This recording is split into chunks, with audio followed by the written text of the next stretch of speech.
Muito bem, tem entrevista no Corinthians, vamos ouvir o Rodriguinho falando da contratação do Ralf. Já joguei do lado dele, então já treinei bastante contra também, né? Já sofri um pouco. Ele é um jogador inteligente para marcar e a gente espera que ele possa vir para nos ajudar. O Matheus, sinceramente, eu não vi jogar ainda, mas é um garoto, né, que tem muito a crescer aqui dentro. Vai ter o apoio de todos também, vamos tentar ajudá-lo aí para que ele possa brigar pelo espaço dele e mostrar todo o futebol que ele tem. Sempre bom estar voltando para casa, né? Esperamos o apoio da torcida para que possamos ser fortes aqui dentro de novo, que ele possa nos apoiar e estar em casa é sempre bom.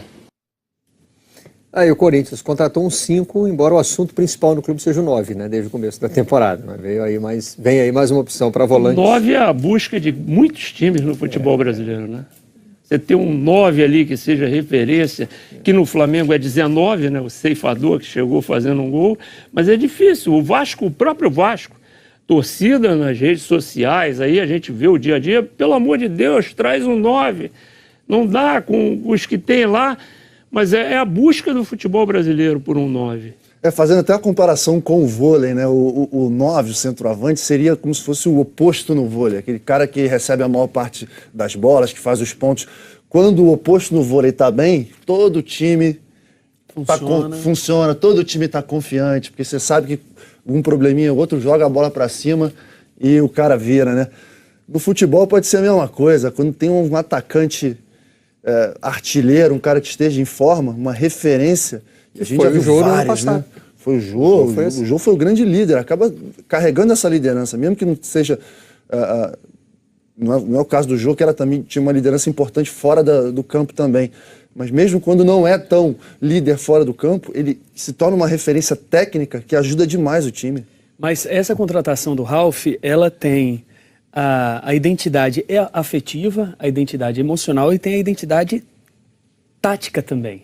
Porque ele viveu um período de conquistas, ainda com o Tite, retorna agora com o Carille, e conhecendo como funciona o modus operandi desse Corinthians.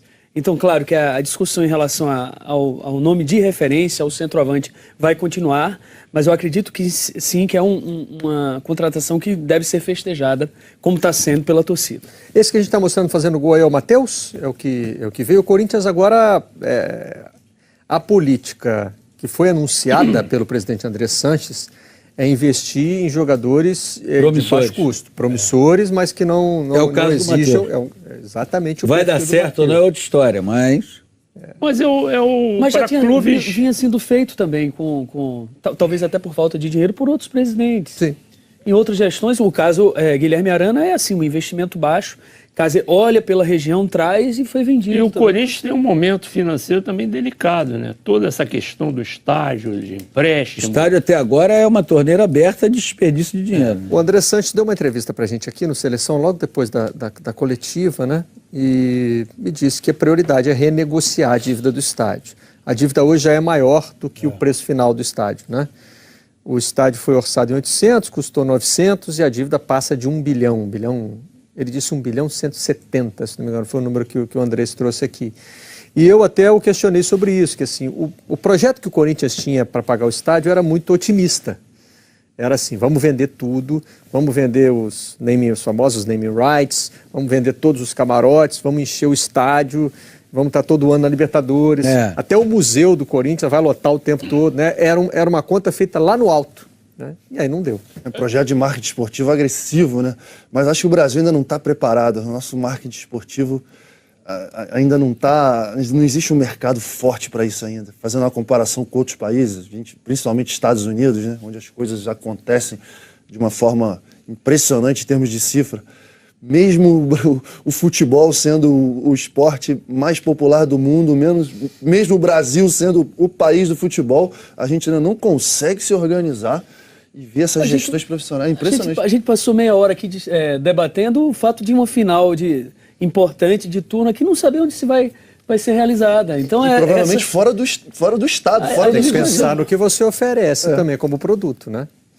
Se você pensar, por exemplo, o produto do Campeonato Carioca, né? É isso aí, ué. Como é que o empresário vai, então, eu vou pôr no uniforme do Nauber aqui, na ombreira, vou pôr a minha marca? que a política no esporte é muito forte, nos clubes, né? Em todos os esportes olímpicos, futebol em geral. Quando mistura política com complicado, eu estava escutando aqui o presidente do Vasco, né? Ele me chamou a atenção, ele falou, pô, o Vasco perde para si próprio. Não é só o Vasco, a maioria dos clubes, né? Acaba perdendo para si próprio, por problemas internos. E a marca não é aproveitada. A capacidade de exploração da marca de um Vasco, de um Flamengo, de um Corinthians. Como a gente pode falar de um Corinthians, campeão de tudo aí, um estádio lotado, a gente fala de dívida. E ele está negociando com um patrocinador master, né? O Vasco, e não pode passar uma imagem ruim, né? Então eu acho que essa tática dele, tentar aglutinar, aproximar os poderes do clube, é importante até para a sobrevivência dele e do Vasco.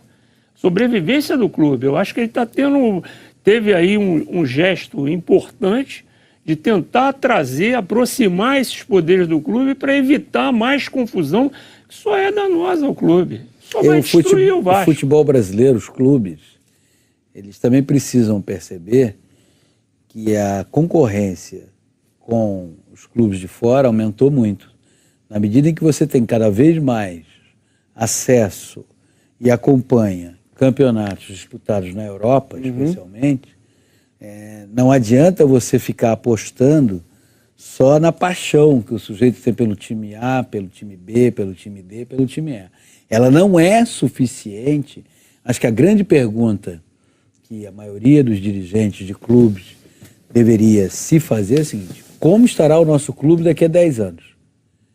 Porque se ele começa a pensar de como estará o nosso clube daqui a 10 anos, vamos estar com a dívida, sim, mas essa dívida estará sendo equacionada, ela será equacionada, haverá porque o problema assume o presidente Campelo, desenvolve um trabalho, assume um outro e diz, poxa, mas isso aí não dá, cara, a gente tem que... esse é o grande desafio. Que é um desafio que as empresas se colocam, né? E os clubes de futebol não se colocam. Então, que é o desafio que a gente tem que colocar para a vida. Como é que você se vê daqui a 10 anos? Eu acho até engraçado que... Tem um clube de futebol que administra, tem que parar e falar. Como é que nós estaremos daqui a 10 anos? Estou vendo ali que a exceção é o camisa 9, né? O Andrés pode gastar um dinheiro a mais, mas hoje a gente fala muito assim de austeridade financeira nos clubes, mas não é porque bateu um surto de consciência, é porque acabou, né? Não tem mais jeito, né? A legislação endureceu também, tem isso, né? A legislação agora está menos permissiva com os clubes. E assim, eu estava olhando aqui uma lista, a última que eu achei foi do ano passado, não sei se já saiu alguma atualizada. Dívidas dos clubes brasileiros. O Vasco tem a terceira maior. Para citar os dois clubes que a gente, né, o que a gente acabou de comentar e o que está na pauta agora. O Vasco deve 517 milhões de reais. O Corinthians já devia 362 milhões de reais. O Vasco tem a terceira maior dívida do Brasil e o Corinthians tem a sétima maior dívida entre os clubes brasileiros. Fora o estádio. O Corinthians tem esse 362, mais o bilhão lá, 170, que ele tem que pagar do estádio a longo prazo, né? Está negociado para até 20 anos e o Andrés... Para mim, essa dívida do estádio é impagável. O que corre o risco aí de no futuro a gente ter um novo estádio público em São Paulo. Se a Caixa realmente for cobrar o pagamento dessa dívida, a outra situação que é perigosa também, para mim, é do Atlético Paranaense. Se a empresa de fomento do Paraná, que praticamente quebrou, que fomentava, era uma empresa para fomentar investimentos no Paraná, ela quebrou por causa da construção do estádio do Atlético Paranaense. Se essa dívida for cobrada, quebra o Atlético Paranaense e torna a Arena Baixada um estádio público. Então, esse tipo de investimento... O que não é bom para os estados também, né? Porque aí cai na conta do estado algo que não tem que ser... Basta ver o relacionamento do estado do Rio com o Maracanã. A preocupação do estado tem que ser segurança, saúde e educação. Ela não tem que ser estádio de futebol. Essa não é uma preocupação de estado, estádio de futebol. Isso tem que ser uma preocupação da iniciativa privada. O estádio tem outras coisas para se preocupar. Aqui a gente tem... E sabe o que contribui muito, Jorge? Porque quando o Marcelo fala de austeridade financeira, que o dinheiro acabou, e aí se acabou, não adianta querer, dependendo de como você está, pagar 400 mil reais a um jogador. Mas está fora de treinador, mercado.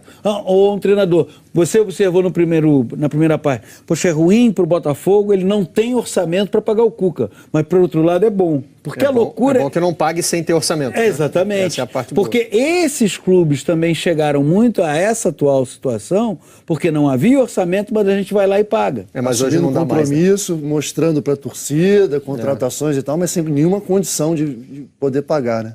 Esses estádios da Copa, na verdade, eles não eram nem para existir.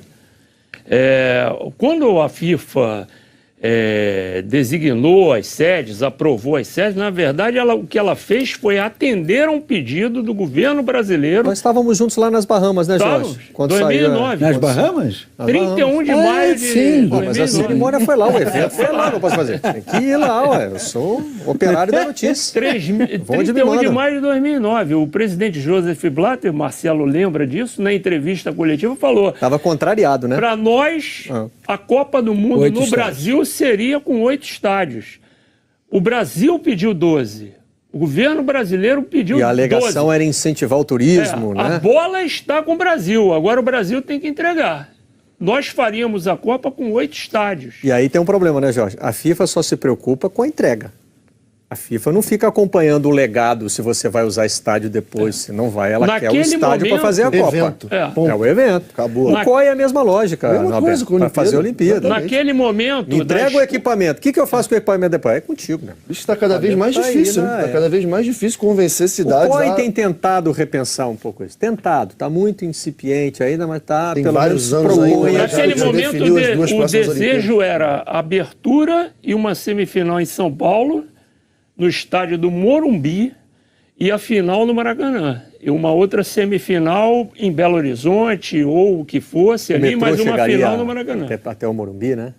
A ideia. O que essas duas entidades, tanto o Comitê Olímpico Internacional quanto o FIFA, estão descobrindo é que o mundo hoje, pela sua nova ordem econômica, não vai ficar dócil a tudo que eles querem. Tipo, tem que ser assim, tem que ser assado. Não. Tanto é que, no caso do Comitê Olímpico Internacional, algumas cidades já disseram, olha, eu não quero fazer a Olimpíada. Se for para fazer desse jeito, eu não faço, eu estou fora. E eles ganharam tempo, né? Já definiram a Olimpíada de 2020, Tóquio, definiram 2024, 2028, ou seja, eles vão ter aí pelo menos uns 10 anos para se reprogramar e tentar buscar um planejamento, montar um projeto para que as cidades se interessem, porque está cada vez mais difícil. Vez mais... Não, vamos fazer duas logo de uma vez antes que esse pessoal desista, porque tinham duas cidades, Paris e Los Angeles, querendo sediar 2024 e 2028. Agora, voltando à questão do Corinthians, e aí do ponto de vista técnico, o Ralf, como o Galindo observou, dá mais solidez ao meio de campo do Corinthians, mas não é algo que resolva o problema do elenco para a temporada. Porque, para a ambição que o Corinthians tem, ele precisa ter um centroavante encorpado. É raro, é difícil você poder encontrar alguém à altura do Jô, não estou falando nem a altura física, que é quase 1,90 m, mas a capacidade técnica. Só que o Corinthians, para brigar pelo que ele quer brigar, ele precisa encorpar mais. Nesse ponto ele tem que resolver esse problema. Tem chegado soluções como Marlon, por exemplo, zagueiro que está vindo da Ponte Preta. O Corinthians investiu agora no jovem jogador do ABC, né, Matheus? É o Matheus, mostramos aí fazendo gol. 19 anos, o artilheiro do Brasil, em 8 jogos tinha feito 9 gols. Quer dizer, barato. Média Cristiano Ronaldo, hein? Imagina um jogo.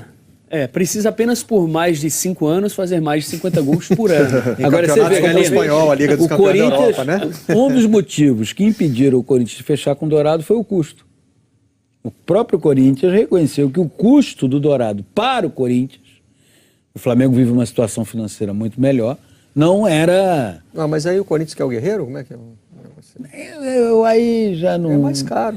Eu sei, mas tem certas coisas que surgem no mercado que eu prefiro ficar sempre meio com o pé atrás. Você não tem uma história no clube, né? De repente um esforço para levar o Guerreiro. Eu procuro dar aqui notícia confirmada, quando diz assim. Mas porque... Fechou. Aí eu trato como notícia. A aposta no Jô no ano passado foi uma aposta que muitos duvidavam, né? O Jô chegou por custo zero. Chegou por baixo. Chegou por baixo, custo zero, e saiu aí com 10 milhões, né? Uma proposta de... acima do que se esperava. E fez um campeonato brasileiro super elogiável. Então é uma aposta. Ele vai buscar, certamente vai buscar um 9 para Libertadores, que já sentiu que com esse elenco que está aí não dá para brigar pela Libertadores. Agora, pode ser uma nova aposta também. Agora, o Corinthians já tem um plano de jogo, né? Tem um padrão há muitos anos. Ideia. Isso ajuda demais. Porque o jogador, quando já chega lá, ele já está incorporado a uma mentalidade, a uma filosofia de jogo, ele vai e se encaixa. Isso facilita muito. Era o que a gente estava falando, que o Botafogo não teve, né? Que mudou muito do ano passado para esse ano. O Corinthians não. O Corinthians se mantém e aí todo jogador que chega se encaixa. Já está na memória, né, Norberto? Exatamente. Então é aquele cara que te levanta alta na ponta porque sabe que você vai estar ali. Você não precisa Então, nem uma já vai provocação no para automático. vocês. O Palmeiras também tem essa base bem estabelecida? O Palmeiras está construindo.